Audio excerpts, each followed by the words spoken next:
I'm gonna delete this video in like an hour, so you better screen record. So nobody's gonna tell you this, but you can literally delete everything off your credit report in a day. It literally takes a day, like 2 hours max. And I'm gonna tell you why. So the first thing you can do is simply call them. You're gonna call TransUnion, you're gonna call Equifax, you're gonna call Experian. You're gonna use this log code right here. You're gonna look on this log code, look this log code up right now. And when you look it up, you'll see everything on there that identifies the things that you want to dispute on your credit report, on each one. And the reason why you want to use this law code, because they might not dispute it just off the strength of you saying you want to dispute something. You have a valid reason. And when you bring up that law code, that's a valid reason. People send letter, they put the account, they put a 1681 in the bottom. That's like going to McDonald's and telling them, hey, if I come here one day to eat burgers, you guys serve burgers, right? That code is used only when there are other violations on the credit report, or if you're asking for debt validation, okay? And you should never ask for debt validation on its own, because they will usually say it's validated, okay? Unless if the account has major issues, if it's within the statute of limitation, they're gonna say validated. Unless you find the issues, there are 1,244 issues that one account can be scanned against, okay? And basically you have to make a stack of violations for each of the account, come up with the reasoning, come up with the logic behind the dispute, the violations, and what was the impact on life, stuff like that. Everything has to be there. You have to tell them what is the next process. You have to foresee the next 6-7 steps that they're gonna take and put that in the first dispute letter. So once they receive it, they think twice. I used to be a debt collector. There are dispute letters, the 1681, the 1692, that the debt collectors laugh at. You can tell the person is just newbie. And there are dispute letters that you just send it to the legal department, straight. If you know what you're looking for, if you know where are the pain points, you know where to push, that's what gets their attention, especially right now after CFPB is done. Dude, CFPB is almost gone unless you have every paperwork, unless you have every timestamp, unless you have the proof, the violations and everything, and you send everything. That's when it gets investigated. They don't have enough labor right now at all. And basically the old methods, good luck them working, okay? They're not gonna work. If you're seeing on YouTube, TikTok here, little by little, they are getting to the point that, hey, like the traditional methods, the old methods are not working anymore. And basically, the only method that works is the arbitration route. Before it, there is the CRAs, there is the CFPB, but you start with the debt collection agency. You have to see what they have. If you do all that, if you put everything in the first letter, if they see the structure, you know, they know they are not playing with somebody new. And they can tell, trust me. I've seen it two ways. People send letter, they put the account, they put a 1681 in the bottom. That's like going to McDonald's, right?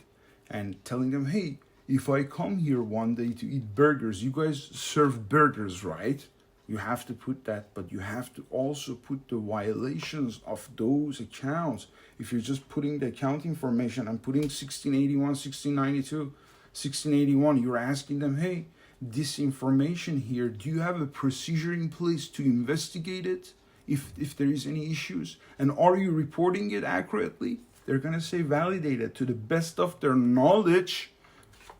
To the best of their knowledge, it's validated. They've been reporting it accurately. Unless you send them otherwise, unless you show them otherwise. If I am a debt collector, if you're telling me that there is an issue with this, that I'm not reporting it accurately, what part am I not reporting accurately? What code? Which one? FCRA? Is it FDCPA? Is it Metro 2? Is it a structural? Is it procedural? What is it? Some other people, they also put the validation code, this USC 15 USC 1692, which gives 30 days to the debt collection or the credit agencies to investigate it. Okay, And basically they think that's it, we're good to go right now. See, here's the thing, they already reported it and they already think it's accurate. Okay, so unless you show them what is wrong, they're not gonna care. They're just gonna say validated. Especially if you use a system like a template. There's a system, Oscar machine. It turns it into a code. So think twice before sending something out with no strategy. Do you know what's gonna happen if they respond to you in a certain way? What are you going to do if they respond to you that way? There are different ways that it can go, and you have to, based on the response, you have to make the best decision. And not two cases, they can be similar, but not two cases are going to be the exact same. Never. And the responses from these credit agencies are two ways these days. If they receive something like a shitty template sent 1681, 1692, they're just going to say validated. They sent the request to the debt collection, and they know what they've reported. And to the best of their knowledge, they've reported it correctly. And there is nothing to dispute that part, the accuracy. They're just asking, is this accurate? Is this not accurate? And they're asking for the chain of assignment. They're asking for different things to prove that the payments was made, stuff like that. There is a list, and no problem, many of them have that. Okay, if they don't have that, if it's an old that, they're gonna remove it on their own. Trust me, they don't want to smoke. And if you know the violations, you can give them the smoke. Okay, but don't ignore them. Don't listen to these videos online that says never pay collections. Dude, if you don't pay collections and they have the chain of assignment, even if after the debt was charged off, they sold it to a third party, even that third party can come collect. If they have the chain of assignment, even if the bank reported it as bad debt to IRS. Yes. And I've seen videos that says, hey, if this debt was sold, they sell it and the debt collection agency will collect on the face value. And that's why you have to respond to them, not let them get a default judgment. Use the system they are using for your benefit. The same contract they have, you have too.